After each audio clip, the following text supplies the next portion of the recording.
It all begins in a hospital hallway.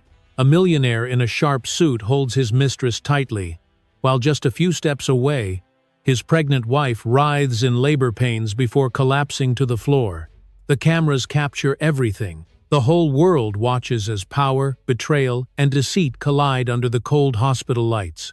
But what he doesn't know is that the moment she falls is the moment his downfall begins. What follows is a storm of truth, exposure, and justice that no amount of money can silence. Stay with us, because this story will send chills down your spine. Tell us what time you're listening and where you're tuning in from, and leave a comment below.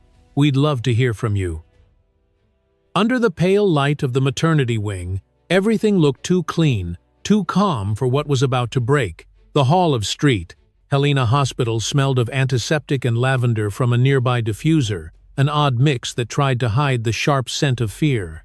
Nurses moved quickly, their shoes squeaking softly on the polished floor. The air hummed with machines, heart monitors, and the faint echo of a lullaby from another room. Aurora Blake lay on a white bee gurney, her breathing uneven, her hands clutching the thin blanket that covered her swollen belly. The contraction came fast, cutting through her body like lightning, and her voice trembled when she whispered, "It's starting." A nurse leaned close. "You're doing great, Mrs. Blake. We're almost there." The wheels of the gurney squealed as they turned the corner toward the delivery suite. The light grew brighter, the noise sharper. Every movement in the corridor felt magnified. Aurora tried to focus on the ceiling lights flashing above her like silent beacons. 1, 2, 3, and then she saw him. Damien Rook stood at the end of the corridor, her husband, the man she had once believed would hold her hand through this moment. His tailored suit looked out of place amid the scrubs and white coats, his expression carved from stone. For a second, relief touched her face. But before she could call his name, she noticed the woman beside him, Iris Vale, his assistant. Her red blouse stood out like a wound in the sterile hallway. Aurora's eyes widened as she watched Iris step closer, touching Damien's arm, whispering something that made his lips curl in a faint smile. Then it happened. He reached for Iris and pulled her into his arms. The moment slowed. The nurses stopped pushing for half a second, sensing something shift in the air. Aurora's breath caught. The sound of the monitor beside her grew louder, faster. She could not hear what they were saying, but she could see the shape of Iris's face pressed against his chest, her hand resting where Aurora's used to be. Damien's head tilted slightly down, close enough to her ear that only the two of them could share whatever cruel secret passed between them. The sight felt unreal, like glass shattering in silence. Aurora's hand slipped from the rail of the gurney. "Damien?" The name came out like a breath, more pain than sound. The nurse nearest her looked up, following her gaze. Her eyes widened in disbelief. "Sir, please step aside," the nurse called. But Damien didn't move. He kept his arm around Iris as if nothing else existed. Aurora tried to lift herself, but the effort tore through her body.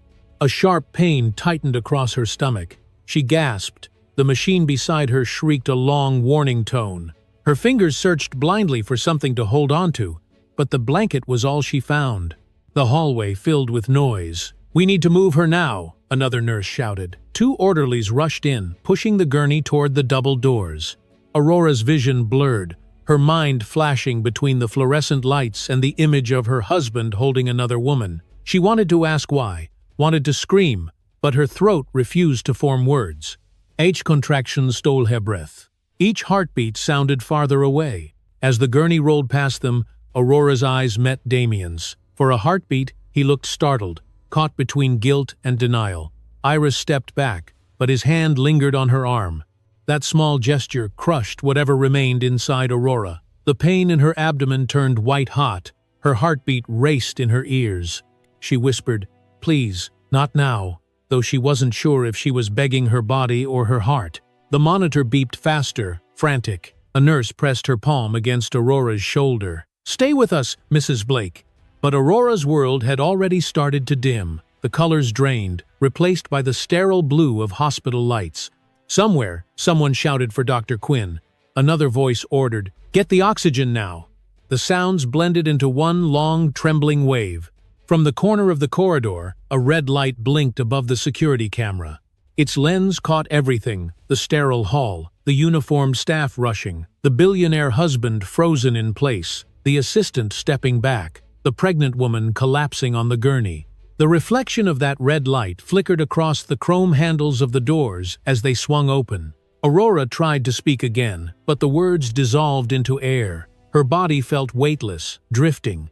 Her vision narrowed to a single image, the faint glow of the hospital ceiling merging with the memory of Damien's arm around another woman. The sound of her own heartbeat mixed with the hum of machines until she could no longer tell them apart. A tear rolled down her temple, disappearing into her hair. The last thing she felt was the cold edge of the oxygen mask pressing against her skin. The nurses pushed the gurney into the delivery room. "She's losing consciousness!" someone shouted. Another voice answered, fetal heart rate dropping. The machines screamed again, piercing and metallic. The walls of the room pulsed with light from the monitors, each flash marking the shrinking rhythm of 2 lives hanging by a thread. Dr. Mara Quinn burst in, pulling on gloves, her voice sharp and steady. "Everyone focus, we're not losing them today." Outside the room, Damien finally moved. He took 1 step forward, but a nurse blocked his way. "You need to wait here." Iris touched his sleeve. "Damien, maybe we should go." He shook his head, but his eyes stayed fixed on the closed doors, on the camera light glowing above them. His jaw clenched. "She'll be fine," he muttered, though the words rang hollow. Inside, Dr. Quinn's voice cut through the chaos. "Stay with me, Aurora." But Aurora couldn't hear. Her world was a tunnel of faint beeps fading into distance. One of her hands slipped over the edge of the gurney, the hospital bracelet still hanging loosely from her wrist, its white tag swinging back and forth. It struck the metal rail once, softly, like a ticking clock. The machines blared again, louder. Then silence fell. In the quiet that followed, only one sound remained: the constant blink of the camera light, recording, patient and unblinking. It watched the frozen scene of chaos, the doctors bent over the bed, the husband outside frozen in guilt, the red reflection dancing across the sterile floor, and above it all, the silent truth that the camera never looked away. The delivery room was filled with motion, a storm of white coats and silver instruments under blinding light. The machines screamed in fast, uneven beeps that seemed to pulse with fear itself. Dr. Mara Quinn stood at the center, gloved hands steady, her expression tight with focus. "We're losing both heartbeats," she said sharply. "Oxygen ready. I want surgical prep now." Her voice cut through the noise like a scalpel. The nurses moved faster. One adjusted the monitor. Another rolled a tray closer. The air carried the metallic scent of sterilizer and sweat. The world outside the sterile circle of light no longer existed. Aurora Blake lay unconscious on the operating table, her head tilted slightly to one side. Her skin was ghost pale, glistening with moisture, the oxygen mask fogged with each fragile breath. The steady rhythm of life she had carried for 9 months had faltered into chaos. The fetal monitor wailed again, its high pitch slicing the air. Dr. Quinn didn't flinch. "We're going in. Now." A nurse counted under her breath, her voice trembling as she read the blood pressure. 70/40. She's fading. Another replied, "Scalpel ready." The metallic click echoed like thunder. Dr. Quinn looked once more at the screen that displayed 2 flickering lines, one flat, one erratic. "Let's move," she said. The overhead lights seemed to narrow, focusing on the table. Everything else fell away. Hands worked in practiced choreography. The sterile drape lifted, the instruments gleamed. Aurora's body didn't move, only the faint trembling of her chest under the respirator. Sweat ran down Dr. Quinn's temple, caught under her mask. "Hold suction. Keep the field clean. We're almost there." Outside the room, the corridor had gone silent. Damien Rook stood just beyond the double doors, the sterile glass separating him from the chaos inside. The reflection of his own face blurred against the bright light of the operating room. He could see movement, flashes of metal, the outlines of gloved hands. Iris Vale stood behind him, frozen, her red blouse a harsh color against the pale walls. She whispered, "Damien, what's happening?" He didn't answer, his jaw clenched until the muscles trembled. Inside, a voice shouted something he couldn't make out. Dr. Quinn's tone rose, steady but urgent. "Clamp here, gentle. Come on, little one. The suction machine hissed, the rhythmic noise of labor replaced by mechanical breathing. For a heartbeat, the room was suspended in silence. Then came a sound so faint it might have been imagined, a tiny gasp. One of the nurses froze, eyes wide. "Doctor, we have air movement!" Dr. Quinn's hands didn't stop. "Clear the airway, quickly, let me hear him." The nurse used a bulb syringe, clearing the newborn's mouth and nose. For a second, nothing. Then a cry, weak but real, filled the air. The sound was thin, raw, almost uncertain, but it was life. A collective breath swept through the room. Someone said softly, "We have him." Dr. Quinn looked up, her eyes shining with something fierce and restrained. "Keep him warm. Transfer to neonatal now. Monitor saturation and pulse." The nurse wrapped the baby in a sterile cloth, her hands shaking. The infant's tiny chest rose and fell with uneven rhythm, but he was breathing. The monitor beeped softly, slower, steadier. In the hallway, Damien heard the muffled cry through the door. His body stiffened. Iris touched his arm lightly. "That's him, isn't it?" He didn't answer. His face turned toward the sound, but his eyes stayed cold, unreadable. The nurse pushing past them didn't meet his gaze. She carried the small bundle down the hall toward the neonatal unit, her voice barely audible as she called, "Make room, NICU, male infant, premature distress, stabilized." Back in the room, Dr. Quinn's focus shifted instantly to Aurora. Heart rhythm still irregular. "Come on, stay with me." She pressed her stethoscope to the woman's chest, listening to the faint flutter beneath. "I need fluids." Now, the nurse adjusted the IV line. The monitor beeped weakly, uncertain. Aurora didn't stir. Her lips were slightly parted, her lashes still. The oxygen mask clouded with shallow breaths. The newborn's faint cries echoed from the corridor, fading as the door closed behind the nurse. Dr. Quinn's shoulders dropped for half a second before straightening again. "She did it," she murmured. "Now we have to keep her here." The staff worked silently, their motions synchronized, measured by experience and fear. The metallic hum of the ventilator was the only rhythm left. A single bead of blood ran down the edge of the table, falling soundlessly onto the white tile below. The sound of a monitor stuttered once, then steadied. The faint mechanical sigh of the respirator filled the room again. A nurse whispered, "She's holding." Dr. Quinn nodded. "Maintain oxygen flow at this rate. Keep her temperature stable." For a moment, everything paused. The overhead light buzzed softly. The nurses stepped back, waiting for instruction. Dr. Quinn pulled off one glove and pressed her hand gently against Aurora's wrist. The pulse was there, faint but present. "She's still with us," she said quietly. Relief rippled through the room like a breath. Then came the sound that had been there all along, unnoticed until now. The steady blink of a red light above the door. Dr. Quinn lifted her gaze. The small security camera sat in the corner, unblinking, recording every second. Its light reflected faintly on the metal cabinet beside it. It had watched everything, the panic, the blood, the cry of new life. She stared at it for a long moment, the corners of her eyes tight with exhaustion. "Leave it on," she said softly to the nurse adjusting the equipment. "Let it record everything." No one replied, but everyone heard. Aurora lay still, her face calm beneath the oxygen mask. The faint, rhythmic beeping filled the silence, slow and steady. "Doctor." Quinn adjusted the blanket over her chest and looked once more toward the corner of the room. The red light continued its patient pulse, glowing against the sterile walls. In the corridor, footsteps passed, fading quickly. Somewhere down the hall, the newborn cried again, faint but stronger now. The sound barely reached the delivery room, a fragile echo that hung in the air. Dr. Quinn exhaled, her hands finally still.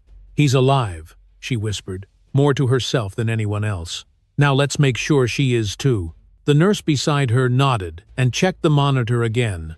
The green line flickered, then settled into a weak but steady rhythm.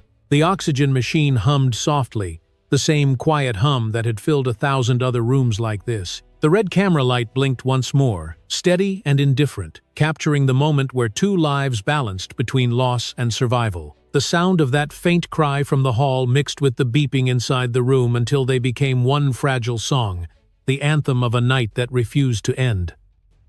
Morning light spilled through the tall windows of Rook Biotech's headquarters, turning the marble floors gold. The building was quiet, almost reverent, as if the walls themselves were holding their breath. Reporters gathered in the lobby, their voices hushed but eager, cameras glinting like rows of sharp eyes. A large banner hung behind the podium at the front of the room. Rook Biotech, commitment to family and innovation. Damien Rook stepped forward in a charcoal suit that fit like armor. His face was composed, the expression of a man who believed he could control any narrative. "Good morning," he began. His voice carried through the room, calm and rehearsed. "I want to thank everyone for your concern. My wife and our newborn son are both in stable condition. It was a difficult night, but they're receiving excellent care. I ask for privacy for my family during this time." Flashes burst from cameras. A reporter called out, "Mr. Rook, there are claims circulating about an incident at St. Helena Hospital. Are those true?" Damien's smile didn't waver. "There were misunderstandings," he replied. "Stressful circumstances can be easily misinterpreted. What matters is that my wife and child are safe. We're grateful."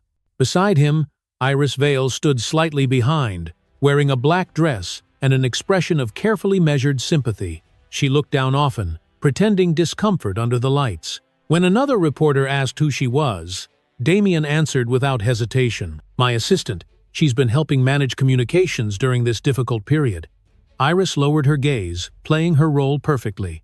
The crowd murmured. Some nodded, satisfied by the confidence in his tone. Others glanced at their phones, scrolling through unconfirmed whispers.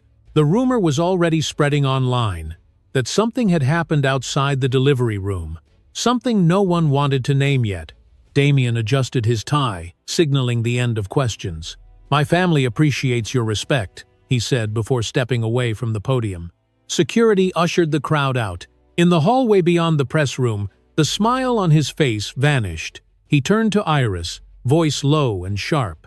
"Damage control, full sweep. Any footage from the hospital gets buried." Iris nodded quickly. "Yes, sir. I've already spoken with their PR department. They'll deny everything." Damien looked at her, his expression cold. "Make sure they do." He walked toward the elevator without another word. At St. Helena Hospital, the world looked very different. The maternity floor was quiet, the hum of machines soft against the sterile air. Behind closed doors, Aurora Blake lay still beneath white sheets, her body fragile but breathing. A soft, rhythmic beep marked her pulse. The oxygen mask covered most of her face, her hair damp against the pillow. A faint trace of pink warmed her cheeks, but her eyelids did not move. The room smelled of antiseptic and something faintly sweet, the kind of scent that always lingered where new life began. Dr. Mara Quinn stood near the window, reviewing charts. She had barely slept since the operation. Her voice was hoarse when she spoke to the nurse at her side. "She's holding. Blood pressure is improving. Keep her on low-flow oxygen. And check the incision again in 2 hours."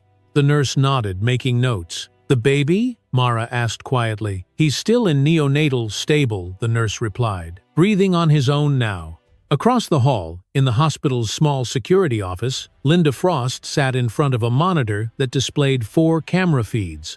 She was the youngest nurse on the floor, still new enough to be afraid of breaking rules, but old enough to know when rules had already been broken. The video feed in the upper right corner showed a frozen frame from the night before, the moment in the hallway when Damien Rook had wrapped his arms around Iris Vale. The timestamp glowed in white letters, the image sharp and clear. She hesitated, glancing at the closed door behind her. Her heart beat faster. She'd heard whispers that morning that someone from Rook Biotech had contacted the hospital director, demanding all footage be deleted.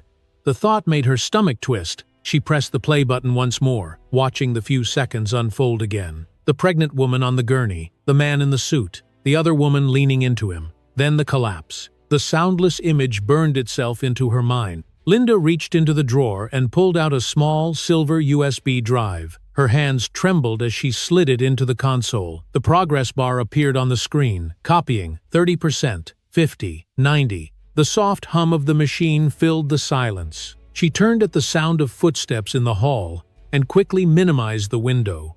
A man in a hospital uniform passed by, glancing in but not entering. She waited until he was gone before ejecting the USB and slipping it into her pocket. Her reflection in the dark monitor looked pale, almost translucent. She swallowed hard. If they find out, I'll lose my job, she thought. But another voice in her head answered, if you don't, she could lose everything. Down the corridor, Dr. Mara Quinn entered the room of the hospital director. The man behind the desk looked tense, a folded letter on the table in front of him. You've received a request from Rook Biotech, she said flatly. They want the surveillance wiped. He didn't answer immediately. Dr. Quinn, this hospital depends on corporate funding. We can't, she cut him off. We can't delete evidence. That's what we can't do. Her voice stayed calm but left no space for argument. If that footage disappears, it won't be Rook's scandal. It'll be ours. The director sighed, rubbing his temples. You understand how powerful he is. Mara nodded. And you understand what's at stake. She turned toward the door. I'm keeping that footage under medical review until Mrs. Blake regains consciousness. She deserves to know what happened to her. As she left, Linda waited by the nurse's station, clutching a stack of files to hide the USB in her hand. Dr. Quinn stopped beside her. You've been on rotation since last night, haven't you? Linda nodded. Yes, doctor. Mara's gaze softened slightly. Then you've seen enough to understand why we can't stay quiet. Linda hesitated, then whispered, I made a backup, just in case. Mara studied her for a moment, then gave a single nod. Keep it safe, she said. The hallway seemed impossibly still. Through the glass walls, the morning sun filtered in, catching the glint of the red recording light above Aurora's door. It blinked slowly, steady as a heartbeat. In the room beyond, Aurora slept on, her hand resting near the edge of the blanket. The bracelet on her wrist read, A. Blake, Maternity Ward. Linda looked up at the red light, her pulse racing. She slipped the USB deeper into her pocket, feeling its hard shape press against her palm. The quiet of the hospital pressed down on her like a weight. She didn't know what would happen next, only that the truth was now hers to carry. The light above the door blinked again, unblinking in its patience, and the sound of the monitor in Aurora's room continued its slow, fragile rhythm. The video appeared online just after sunrise. No one knew who uploaded it first. It had no caption at the beginning, only a hospital hallway drenched in sterile light. Then the moment unfolded in quiet horror. A man in a dark suit wrapped his arms around a woman in red while a nurse's cry echoed faintly off-screen. In the background, a pregnant woman on a gurney reached out, her hand trembling before she collapsed. The frame froze for a second on the face of the man turning toward her, Damien Rook. The words appeared across the bottom of the screen. Millionaire hugs mistress while wife collapses in labor. Within an hour, the clip spread through every platform. By noon, it had reached 5 million views. The comment sections exploded. Some people replayed the few seconds again and again, looking for excuses. Others saw only cruelty. He didn't even move when she fell, one wrote. That's not a misunderstanding. That's a choice, said another. Hashtags began to rise like wildfire. Number hospital hug, number Aurora Blake, number Rook Biotech scandal. The first news alert broke on the morning feed of a national network. The anchor's voice was calm, but the footage behind her told a different story. Sources confirmed the woman in the video is Aurora Blake, wife of pharmaceutical magnate Damien Rook. Mrs. Blake remains hospitalized following an emergency delivery at St. Helena. The clip played again, slowed to half speed. The room went silent as millions watched the red light of the hospital camera blink, recording every cruel second. At Rook Biotech's headquarters, Damien's office door slammed shut. The blinds were drawn, muting the city's noise. Iris Vale stood near the desk, her phone vibrating non-stop in her hand. It's everywhere, she whispered. They're calling it the most heartless thing they've ever seen. Damien didn't respond. His eyes were fixed on the television across the room, where his own image looped endlessly. He saw himself standing there, detached, unmoved, as the woman who carried his child collapsed. He finally spoke, voice low and controlled. Who leaked it? Iris hesitated. We don't know. The hospital security feed was encrypted. Someone inside must have… He cut her off. Then find them. Pay them if you have to. Silence them if you can't. His reflection in the glass wall looked older than it had the day before. He turned away from the screen and poured a drink with shaking hands. The glass clinked against the bottle. "It's not supposed to look like that," he said. "It was a misunderstanding. She'll wake up and confirm it." Iris's reply came quietly. "If she wakes up." The words hung in the air. Damien's jaw tightened. "She will," he said, but there was no conviction in his tone. The television continued to play the clip, the sound now muted but still looping in the background. Across the city, in a crowded newsroom, journalist Rachel Keene sat at her desk, surrounded by monitors. Her editor leaned over her shoulder. "That's the angle," he said. "The hug, the collapse. It's clean, it's brutal, and it's true." Rachel frowned. "It's more than a headline," she said. "It's evidence." She played the clip again, freezing the frame on the moment Aurora's hand slipped from the gurney. The hospital's fluorescent light reflected in her eyes.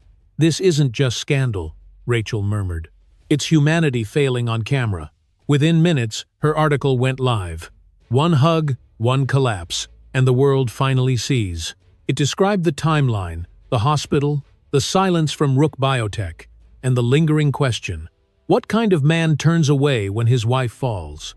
The story spread faster than any corporate press release could counter. By afternoon, television screens across the city showed the same footage in an endless loop.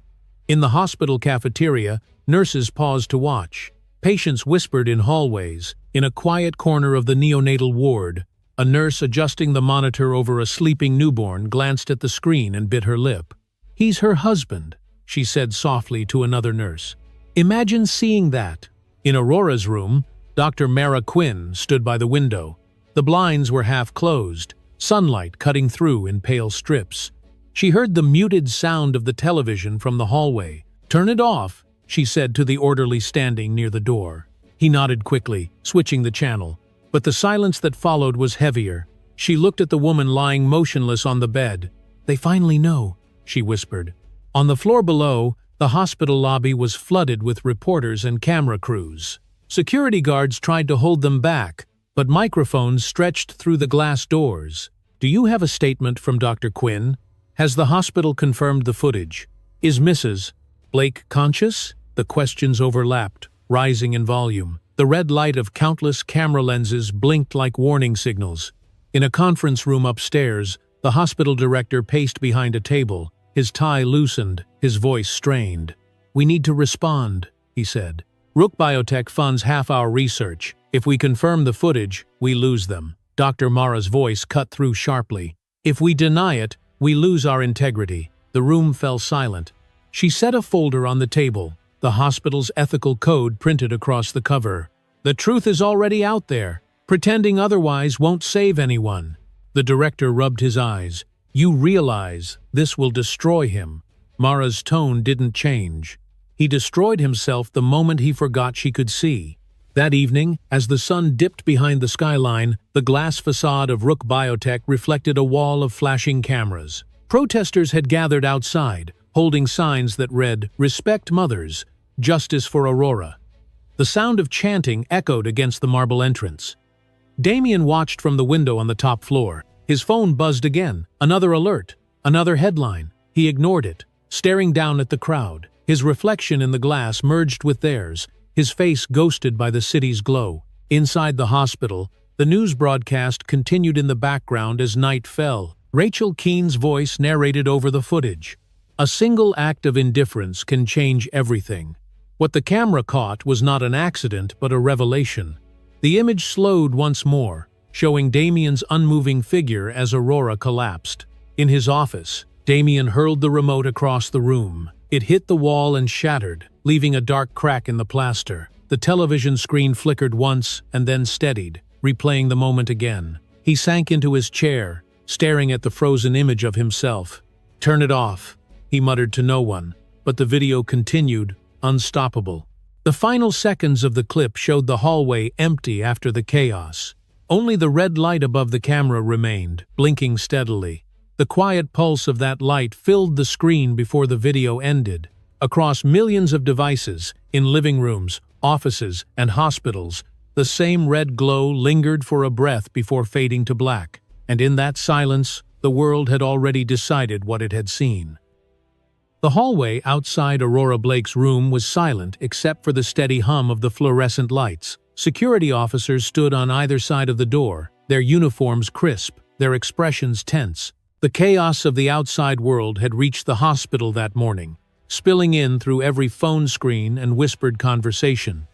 Now the quiet felt unnatural, as if everyone were holding their breath. Inside, the rhythmic beeping of the monitor kept time with the faint rise and fall of Aurora's chest.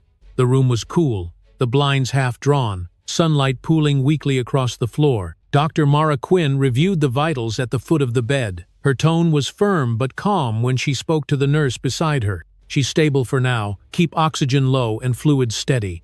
No visitors without clearance." The nurse nodded. "What about the husband?" Mara's jaw tightened. "Especially him." Footsteps echoed down the corridor. Helen Blake, her silver hair pinned neatly back, walked toward the room, carrying a small bag of fresh clothes. Her face was composed, but her eyes betrayed sleepless nights. One of the guards stepped forward politely. "Mrs. Blake," we were told. Helen lifted her hospital pass. "I'm her mother." Her voice was soft but carried authority. The guard hesitated, then opened the door for her. Inside, Helen set the bag down on a chair and moved closer to the bed. Her daughter looked impossibly small against the white sheets, her skin pale but warm to the touch. Helen reached out, smoothing a stray strand of hair from Aurora's forehead. "My darling girl," she whispered. "You've been through enough." Dr. Quinn looked up from her chart. "Mrs. Blake, we're keeping her under close observation. She's responding well, but we can't risk any emotional shocks." Helen nodded slowly. "Then keep him away." The words came out like steel, quiet but unbreakable. As if summoned by the thought, the sound of heavy footsteps approached from the hallway. Damien Rook's voice cut through the stillness. "I have every right to see my wife." The guards stiffened. Helen turned toward the door as it opened. Damien stood there in a dark coat, his eyes shadowed, his face drawn tight with exhaustion. The room seemed to shrink around him. "Mr. Rook," Dr. Quinn said evenly, stepping between him and the bed. "You were instructed not to enter this ward without permission." Damien's tone was clipped. "Permission? She's my wife. That's all the permission I need." Helen rose to her feet. "You lost that right when you humiliated her in front of the world." The words hit like a slap, but Damien didn't look at her. His gaze was fixed on the woman lying motionless on the bed. "She's alive, isn't she?"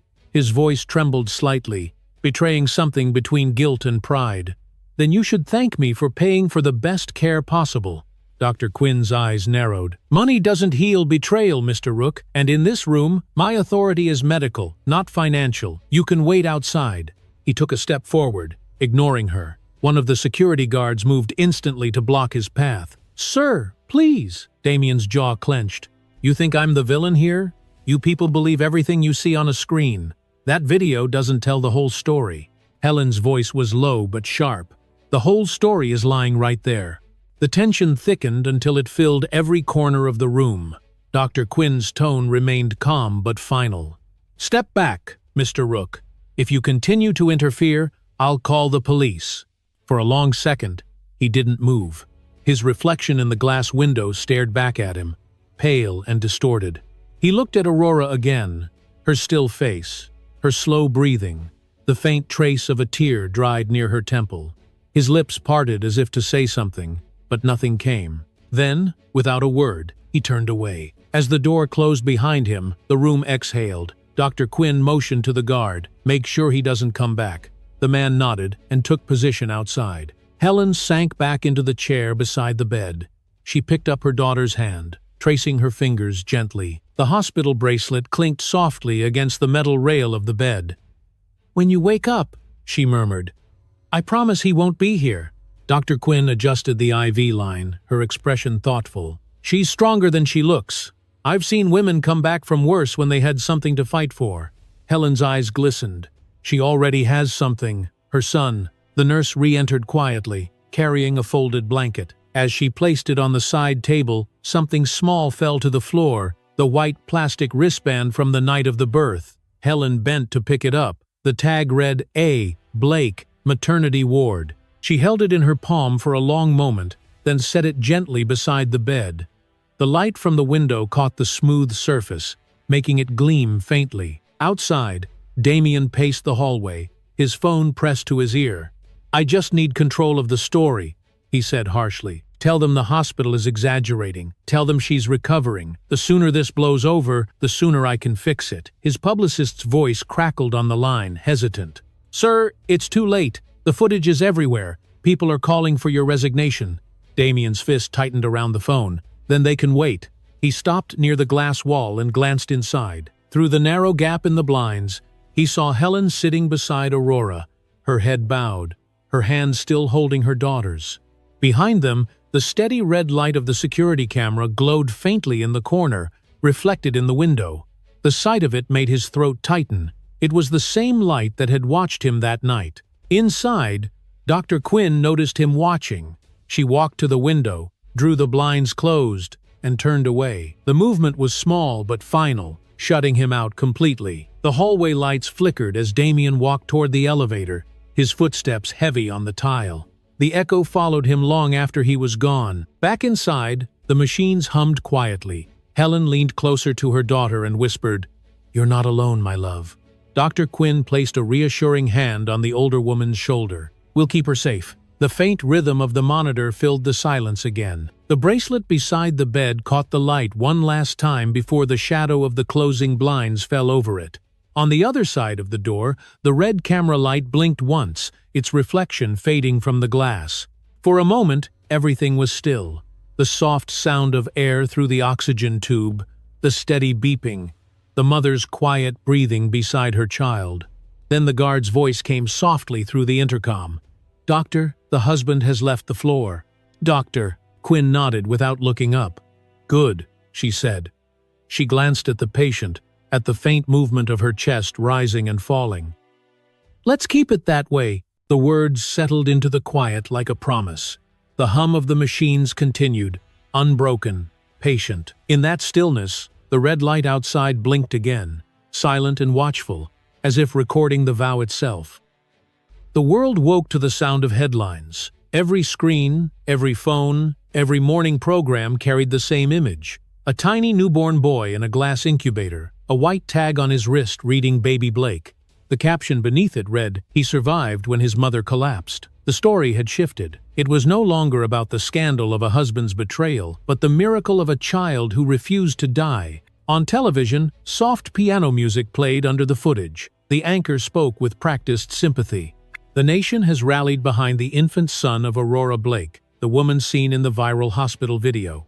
While his mother remains unconscious, donations and messages of support have poured in from around the world. The camera cut to the sidewalk outside Street Helena Hospital. Flowers covered the stairs like a blanket of color. Handmade cards read for Aurora and for the baby who fought to live. A reporter spoke over the sound of traffic. This story has touched hearts across the country. The public now calls him Baby Theo, after the Greek word for gift. The image of the tiny baby breathing beneath the soft light of the incubator appeared again, his fragile chest rising and falling with perfect rhythm. In the neonatal ward, the air was thick with quiet awe.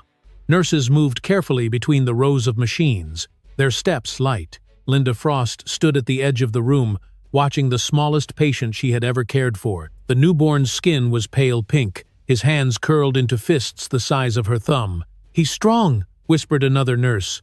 "Look at that! He's already fighting!" Linda smiled faintly, just like his mother. Behind the glass wall, a camera crew filmed from the corridor. The hospital had reluctantly agreed to let one network capture footage for a feature called Miracle at Street Helena. Dr. Mara Quinn, though reluctant, had approved it on one condition: no faces, no details of the mother's condition. The footage would focus on the child alone. Downstairs, in the lobby, the press gathered again. This time their tone was different. A sense of reverence had replaced scandal. Rachel Keene, her notebook in hand, spoke quietly into her phone. "People don't just want gossip anymore. They want redemption. They want hope." Her editor's voice crackled on the other end. "Give them both." Rachel looked up at the banner of flowers by the entrance. Maybe they already found it. Across the city, in Damien Rook's penthouse, the mood was far from peaceful. He stood in front of the television, his face pale under the morning light. The news played again, showing the incubator and the sea of flowers. "Public sympathy for the Blake family continues to grow," said the anchor.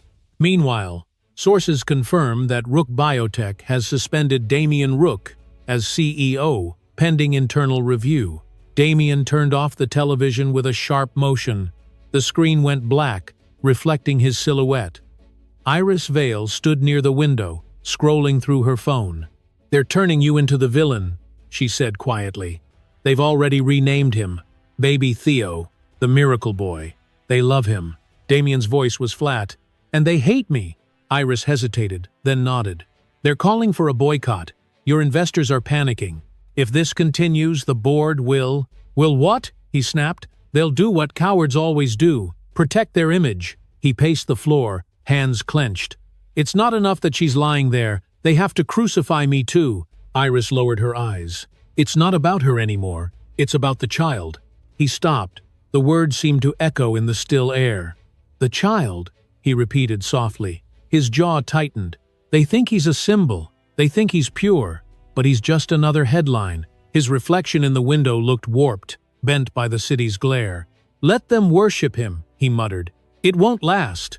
Back at the hospital, the shift change brought new faces. The security team rotated. A small group of volunteers arrived to manage the flood of gifts. Dr. Quinn walked through the lobby, clipboard in hand, acknowledging the reporters only with a nod. One of them called out, "Doctor, how is Mrs. Blake?" She didn't stop walking. "Alive," she said simply, "and that's enough for now." Upstairs, Helen Blake sat beside her daughter's bed. A vase of white lilies stood on the windowsill. The television on the wall played softly, showing the newborn in the incubator again. Helen's eyes filled with tears. "He's beautiful," she whispered. She turned to Dr. Quinn, who had just entered. "They say the world is praying for him." Dr. Quinn checked the monitors. "Maybe those prayers are keeping her here." Helen smiled faintly. "He's her reason." "Doctor." Quinn didn't answer. She adjusted the oxygen line, her expression focused but gentle. The faint sound of the television continued behind her. The reporter was saying something about the online campaign number Baby Theo Strong that had already raised thousands for neonatal research. In the neonatal unit, Linda walked quietly to the incubator. She placed a small stuffed bear beside the baby's blanket, careful not to disturb the wires. "You've got an army of strangers cheering for you," she whispered. "But I think your mom's the one you're waiting for." The baby stirred slightly, a tiny movement that made her smile. Downstairs, a large crowd had gathered outside the hospital gates. Some held candles, others simply stood in silence. The camera crews captured every face, every tear, every soft chant of "Stay strong, Aurora." The sound floated up through the open windows, reaching the upper floors as a faint hum of compassion. Inside, the staff paused to listen.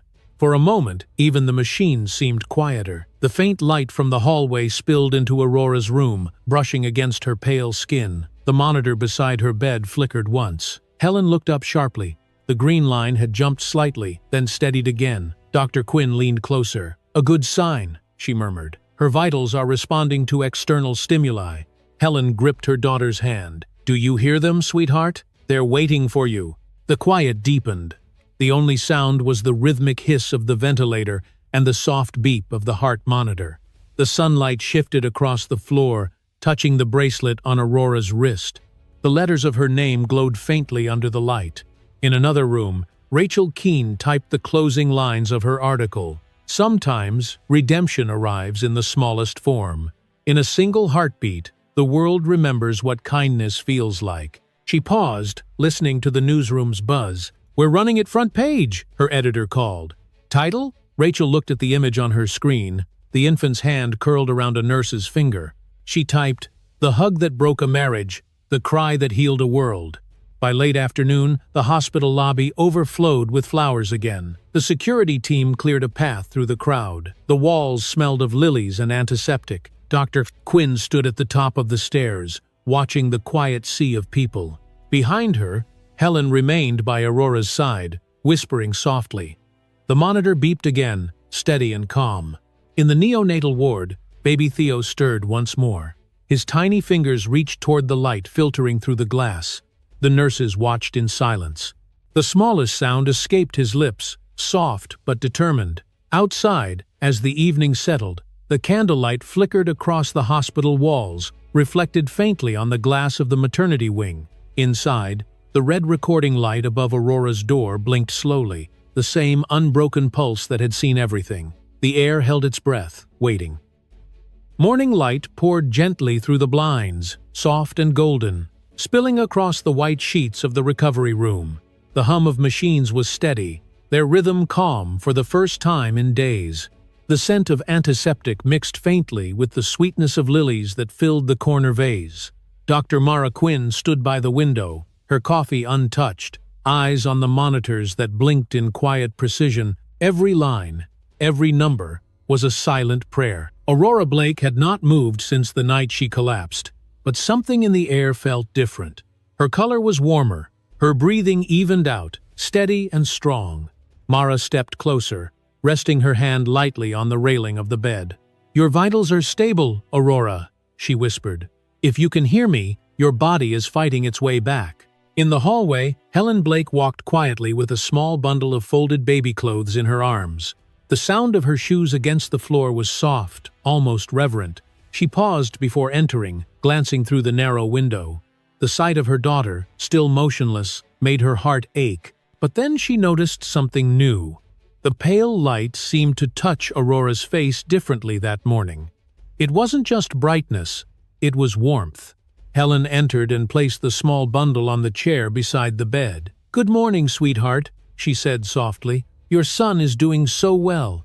He's breathing on his own now. They say he smiles when the nurses talk to him." Her voice trembled slightly. "He looks so much like you." Dr. Mara turned to her. "The improvement started early this morning. Blood pressure is holding. Reflexes are stronger. She's still unconscious, but..." Her voice trailed off, careful not to give false hope. Helen's hand found her daughter's fingers, brushing against the familiar hospital bracelet. She closed her eyes. "She always did things her own way," Helen said quietly. "Even coming back to us." The sound of a baby crying echoed faintly from the hallway. It was distant but clear enough to reach the room. Helen's head turned toward the door, her breath catching. "Doctor," Mara froze, her eyes on the monitor. The heart rate line jumped slightly, a small spike that hadn't appeared in days. "Did you see that?" she whispered. The nurse by the bedside nodded quickly. It reacted to the sound. "Oh." The baby's cry came again, softer this time, carried by the air like a thread pulling between two souls. The green line on the screen fluttered, then steadied at a higher rhythm. Dr. Mara's voice was low but full of wonder. "She's responding." Helen's tears came before she could stop them. "He's calling for her," she whispered. "He knows she's here." Mara moved closer to the bed, her tone calm but urgent. "Aurora, if you can hear me, it's morning. Your son is waiting for you." The room seemed to hold its breath. The air was thick with stillness. Then, beneath the soft layers of white sheets, Aurora's fingers twitched. It was barely a movement, but Helen saw it. She gasped. "She moved!" The nurse leaned over the bed. "Try again, Mrs. Blake. Keep talking." Helen bent close, her tears falling onto her daughter's wrist. "Sweetheart, your baby needs you. He's strong, just like you. You've already done the hardest part. Now you come back to us." "Lo." Another faint sound came from the hall, closer now, the cry of a newborn being wheeled to the neonatal checkup room. The nurse at the doorway turned instinctively toward the sound, and the monitor jumped again. Dr. Mara pressed her hand to Aurora's arm. "Come on, open your eyes. Follow his voice." For a moment, nothing happened. Then a breath deeper than the ones before filled Aurora's lungs. Her chest rose higher, her lips parted slightly under the oxygen mask. The nurse's voice cracked. "Doctor, she's taking control of her breathing." Mara nodded quickly. "Reduce oxygen flow to half." The hiss of the machine softened. Aurora's eyelashes fluttered. A murmur escaped her throat, faint and hoarse, like the whisper of someone waking from a long, dark dream. Helen leaned closer, her heart pounding. "I'm here, darling. I'm right here." The monitors steadied again. But now the rhythm felt alive. Aurora's fingers moved once more, curling slightly against her mother's hand. The faintest color returned to her lips. Her breathing deepened, becoming her own. The nurse wiped at her eyes and smiled. "She's coming back." Dr. Mara stood still for a moment, letting out the breath she hadn't realized she'd been holding. "Welcome back, Aurora," she whispered. Helen pressed her daughter's hand to her cheek. "We've been waiting for you." Aurora's eyelids fluttered once, then again, and finally opened. The light from the window reflected in her eyes, unfocused, but alive. Her gaze shifted weakly around the room until it found her mother's face. Confusion flickered first, then recognition, then a flood of emotion too deep for words. A single tear slipped down her temple. "Mom?" The word was faint, a ghost of her usual voice. Helen nodded, her face trembling with relief. "Yes, my love, you're safe." Aurora's lips moved again. "The baby? He's here," Helen said softly. "He's waiting for you. He's perfect." "La." Aurora tried to smile, the corners of her mouth lifting beneath the oxygen mask. Her eyes filled again, but this time it was not from pain. "Doctor?" Mara adjusted the bed slightly, raising it so Aurora could see through the window. Across the hall, through the glass of the neonatal room, a nurse carried a small bundle swaddled in white. The baby's tiny hand peeked out, waving gently in the air as if reaching for her. Aurora's breath caught. "That's him." "Yes," Mara said quietly. "He's been waiting for this." The moment stretched into silence. Helen brushed her daughter's hair back, her voice a whisper. "You did it. You both survived." Aurora looked from the baby to her mother, then down at the hospital bracelet on her wrist. She touched it lightly, tracing the engraved letters A. Blake, Maternity Ward. Her voice came barely above a breath. "If I'm alive, truth will live with me." Dr. Mara exchanged a glance with the nurse, who smiled through tears. The doctor's voice was steady, solemn. "Then we'll make sure it does." The soft cry of the newborn echoed once more, clearer this time, and Aurora closed her eyes as if absorbing it. Her hand pressed against her chest, feeling her heart beating strong beneath it. Helen bent to kiss her forehead. "Rest now. You're safe." Outside the door, a camera crew passed, the faint hum of whispered voices carrying through the hall. Aurora turned her head slightly toward the sound, her eyes half open. "Are they here?" she murmured. Dr. Mara nodded. "They're waiting, but only when you're ready." Aurora's gaze settled on the window where the light had grown brighter. Her breathing was steady now, full and real. "It's time," she whispered. The doctor didn't answer. She only stepped back, watching as the mother and child, separated by glass and silence, found each other through light. The monitor beeped in steady rhythm. Helen's hand stayed clasped over her daughter's. The morning sun bathed the room in gold as if blessing the moment. Aurora's eyes remained open, fixed on the tiny shape beyond the glass. The scene held still, poised between exhaustion and rebirth, between the ache of what was lost and the strength of what remained. And in that stillness, the quiet hum of the hospital filled every space, waiting for what would come next. The press hall of Street Helena Hospital was filled to capacity long before the doors opened. The sound of voices echoed against the glass walls, a low hum of tension that vibrated beneath the sterile lights. Cameramen adjusted tripods. Microphones lined the long table at the front of the room. The hospital logo gleamed on the wall behind the podium, but no one looked at it. They were waiting for the woman in the picture, the one whose silence had lasted too long. "Doctor?" Mara Quinn stood near the curtain, flipping through a thin folder. She could feel her pulse in her fingertips. Everything had been reviewed twice. The video file, the timestamps, the signatures of verification. Nothing would be left to question. Beside her, Linda Frost clutched the small silver USB drive that had become heavier with every passing day. Her palms were damp, but her expression was calm. "You're ready?" Mara asked. Linda nodded once. For her, yes. A soft murmur swept through the crowd as the door opened. Aurora Blake entered slowly, supported by her mother on one side and Dr. Quinn on the other. She wore a plain ivory dress that brushed against her knees, the hospital band still faintly visible around her wrist. The room fell into silence. The clicking of cameras began and then stopped, as if even the press understood that something sacred was unfolding. Aurora moved carefully to the table, her posture steady, though her frame was still fragile. When she sat down, the flash of bulbs started again. Rachel Keene, seated in the front row, lifted her recorder. Her article draft was already titled, "The Day Truth Spoke Back." She watched as Dr. Quinn approached the microphone. The doctor's voice carried easily. "We have called this conference to clarify the events of the evening of June 14 at Street Helena Hospital. There has been speculation, there has been silence. Today, there will be evidence. The lights dimmed slightly as a screen descended behind them. The room waited in absolute stillness.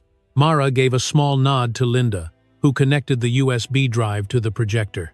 The first frame appeared, a static image of a hospital hallway bathed in fluorescent light. No sound, only the hum of the projector. Then, movement. A man in a dark suit, a woman in red, a nurse pushing a gurney. The man's arm wrapped around the other woman as the pregnant patient's hand reached out, trembling, before her body went limp. Gasps filled the room. Someone in the back whispered, "It's real." The clip lasted only 18 seconds. When it ended, the screen froze on the image of Aurora collapsing. The camera's red light blinked faintly in the corner of the frame. Dr. Quinn's voice broke the silence. "This recording is original hospital security footage. It was recovered before the data purge requested by corporate counsel. Chain of custody has been verified by the hospital board and legal counsel present here today." She looked directly at the reporters. "What you have seen is not an edited fabrication, it is fact." The noise that followed was immediate.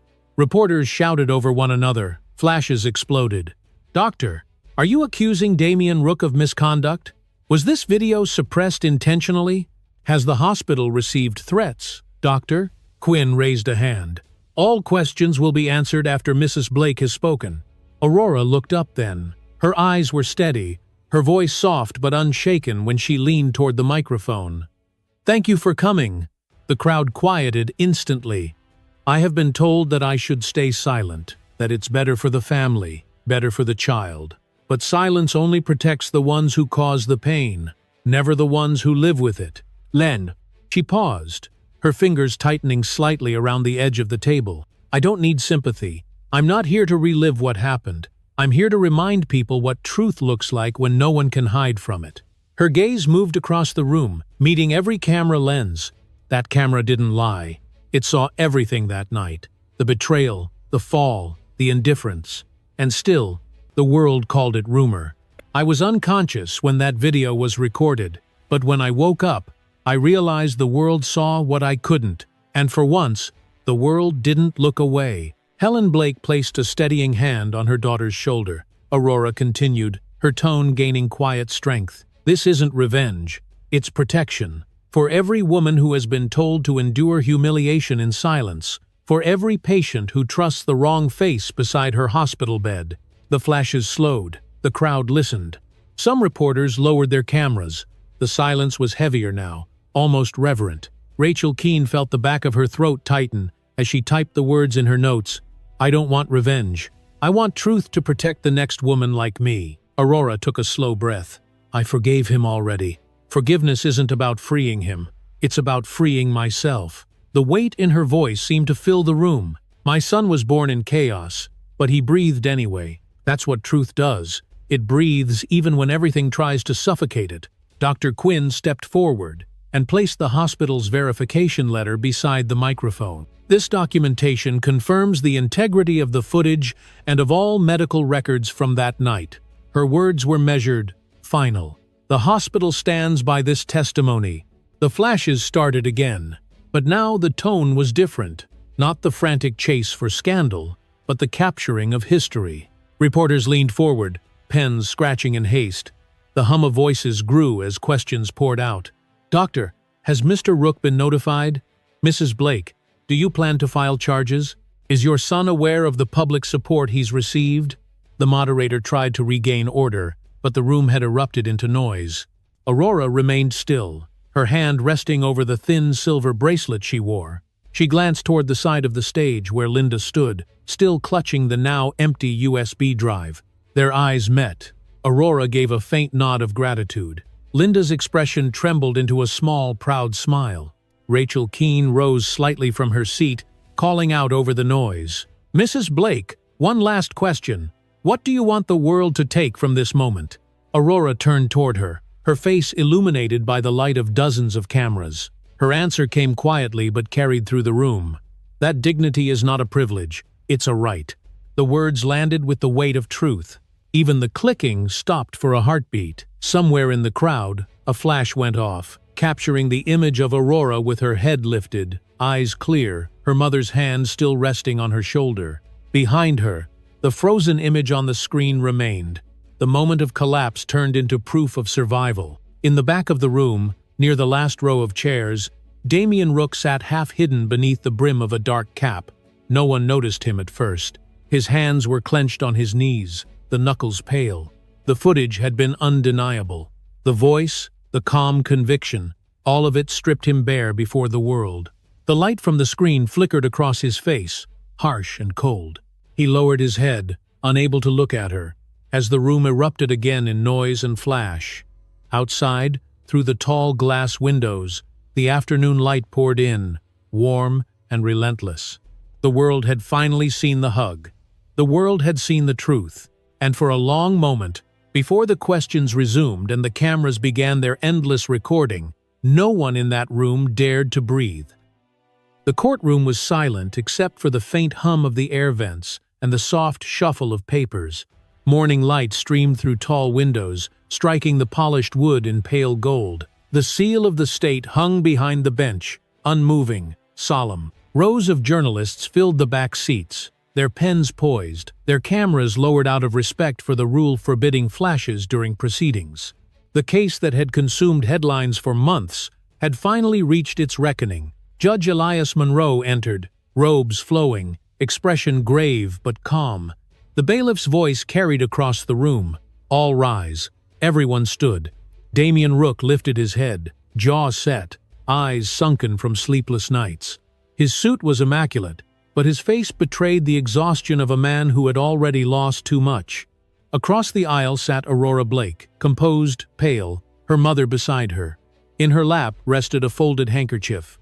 The bracelet from the hospital glinted faintly on her wrist, the engraved letters catching the light. "Be seated," the judge said. The scrape of chairs echoed through the stillness.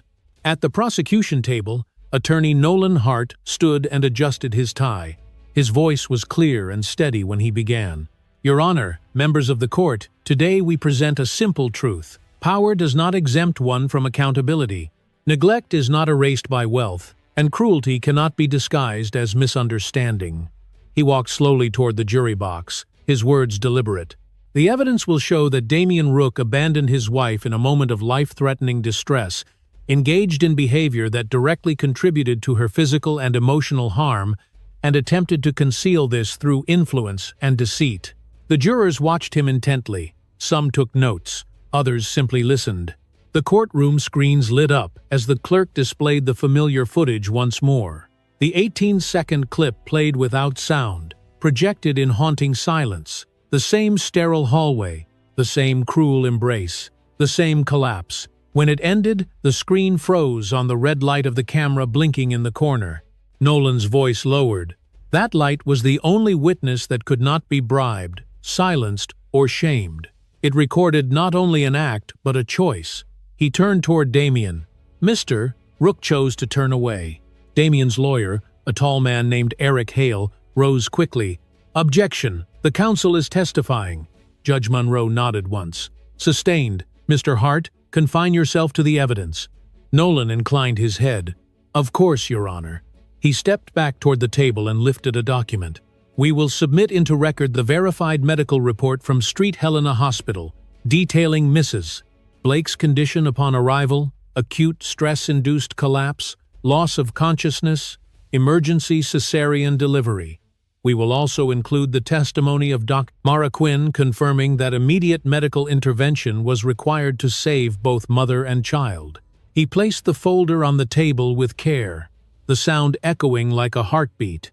The evidence tells its own story. When Nolan sat down, Judge Monroe nodded to the defense. Eric Hale rose and buttoned his jacket. "Your Honor, the defense does not dispute the medical reports. We acknowledge Mrs. Blake's ordeal, but we contend that Mr. Rook's actions, though perhaps unwise, were not malicious.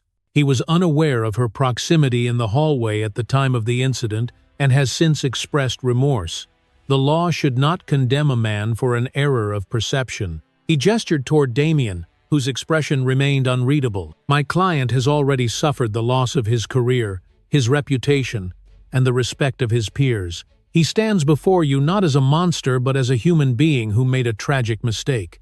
There was a murmur from the gallery, quickly silenced by the judge's gavel. Nolan rose again. With the court's permission, I would like to call our first witness.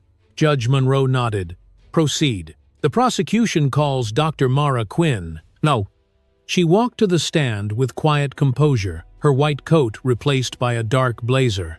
After being sworn in, Nolan began. Dr. Quinn, were you present at Street Helena Hospital on the evening of June 14? Yes, she replied. I was the attending physician in the maternity ward. Did you observe a Mrs. Blake's condition upon arrival? I did. She was unconscious, unresponsive, and in acute distress. Her blood pressure was critically low, and fetal heart rate was declining. We initiated an emergency cesarean section immediately. And in your professional opinion, what contributed to her collapse? Dr. Quinn's gaze flicked briefly toward Damien. Severe emotional trauma. It was consistent with sudden psychological shock. The courtroom was utterly still. Nolan nodded. Thank you, doctor. He stepped aside. No further questions. The defense attorney approached. Dr. Quinn, you can't directly attribute emotional shock to one person's actions, can you? I can state that trauma has causes. In this case, the cause was visible to anyone who has seen the footage. The attorney hesitated. So you're saying... I'm saying that neglect is not measured in minutes, it's measured in consequences. The judge raised a hand. That's enough. The witness may step down. As Dr. Quinn returned to her seat, Aurora looked up briefly, their eyes meeting in silent gratitude. The next witness was Linda Frost.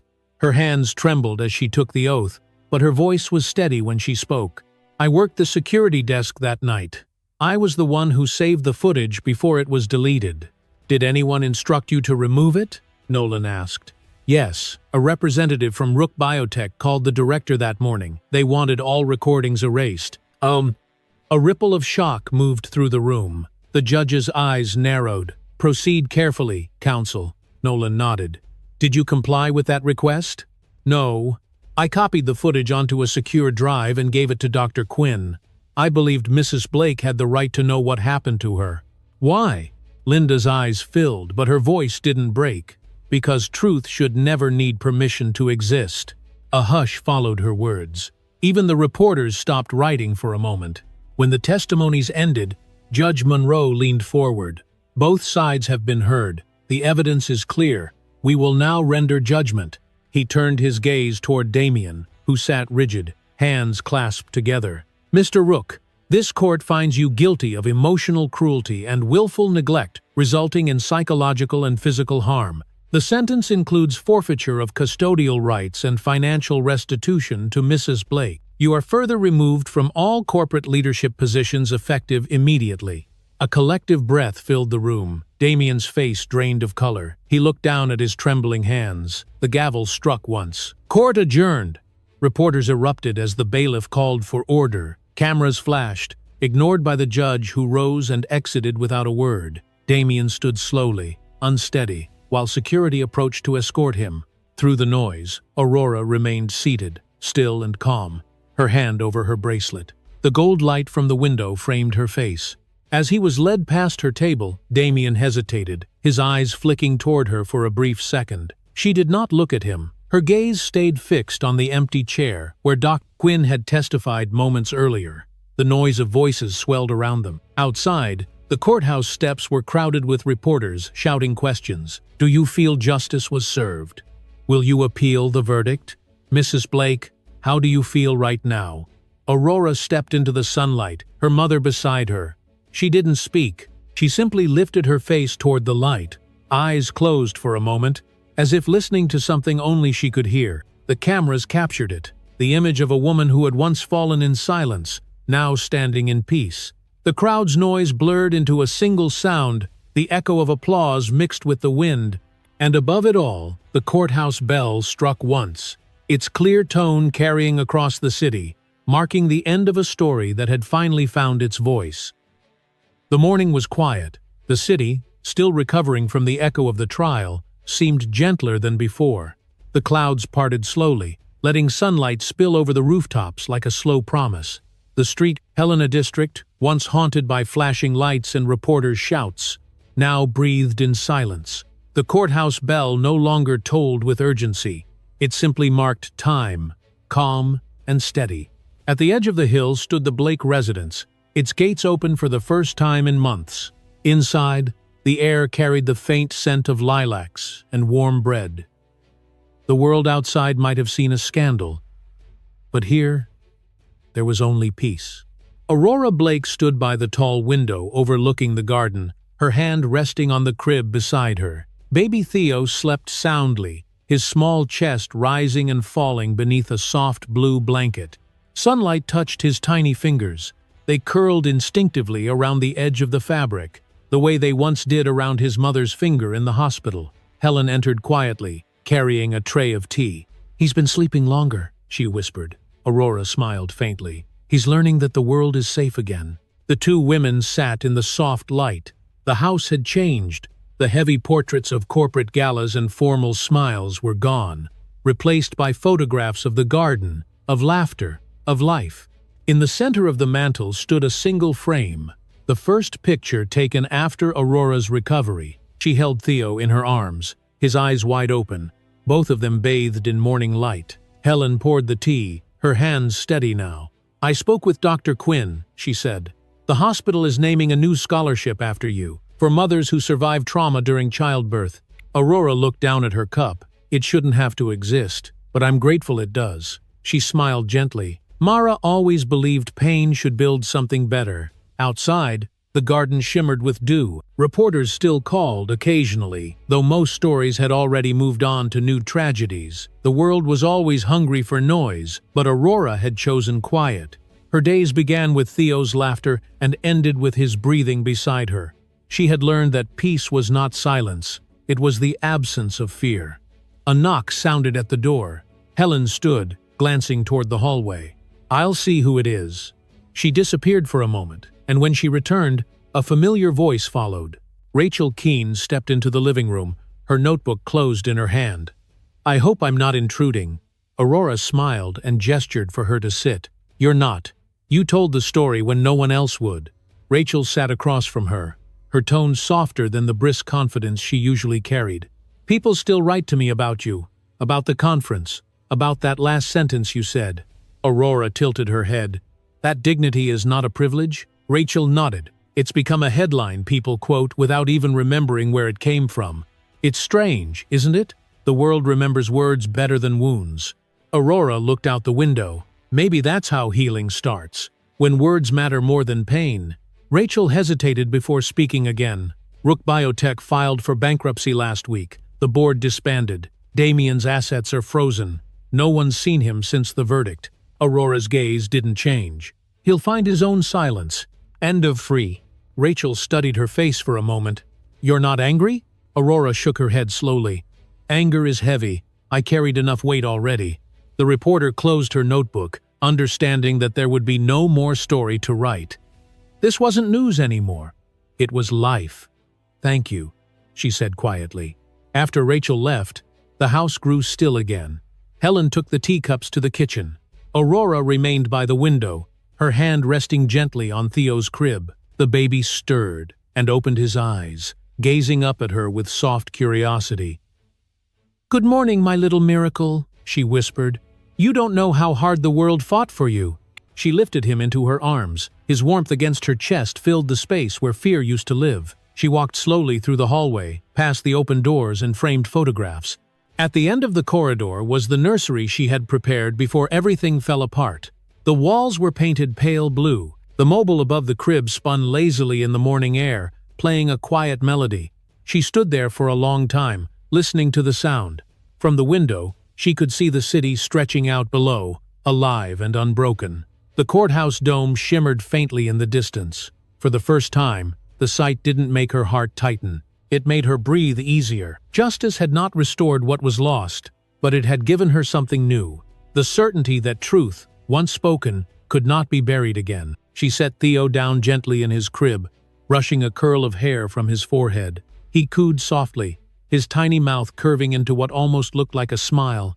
"You'll grow up strong," she said quietly. Not because of what happened, but because of what survived. Downstairs, Helen turned on the radio. The voice of a newscaster filled the air. In today's headlines, the Street Helena Foundation announced the launch of the Aurora Initiative, a program supporting mothers facing trauma and postpartum recovery. The fund was established with donations from citizens inspired by the viral footage of Mrs. Blake's story. The foundation's statement reads, "From one woman's pain came a movement for protection." The sound reached the nursery. Aurora listened from upstairs, her expression softening. She looked at Theo and smiled. "You see, little one, the world can still be kind." Outside, the garden gate creaked open. Dr. Mara Quinn appeared, holding a bouquet of white lilies. Helen met her at the steps. "She's upstairs," Helen said. Mara smiled and followed the faint laughter of the baby. When she reached the doorway, Aurora turned, her eyes bright. "You made it. You made it." "I couldn't stay away," Mara replied. She placed the flowers on the dresser beside the crib. "He looks stronger." "He is," Aurora said. "He carries everything that tried to break us and turned it into breath." Mara nodded, her eyes misting. "You both do." They stood in silence for a moment, the soft melody of the mobile turning above them. Outside, the wind moved through the lilacs, scattering petals across the lawn. Aurora reached out and touched the petals that drifted through the open window. One landed on Theo's blanket, pale and perfect. She smiled, the gesture small but certain. "Every ending should look like this," she said softly. "Quiet, but alive." Mara looked at her, hearing the unspoken strength beneath the words. "You're finally free." Aurora turned her gaze toward the horizon where sunlight met the city's edge. "Freedom isn't leaving the past behind," she said. "It's being able to look at it without fear." The baby stirred again, a tiny sound that filled the room with life. Helen's footsteps approached from the hall. The three women stood together for a moment, watching the morning unfold. The world outside continued, unaware that somewhere on this quiet hill, a story that once broke hearts had finally found peace. Aurora leaned down, kissed her son's forehead, and whispered, "We're home." The last light of morning spilled across the floor, golden and complete, touching every corner of the room until nothing remained but warmth and silence.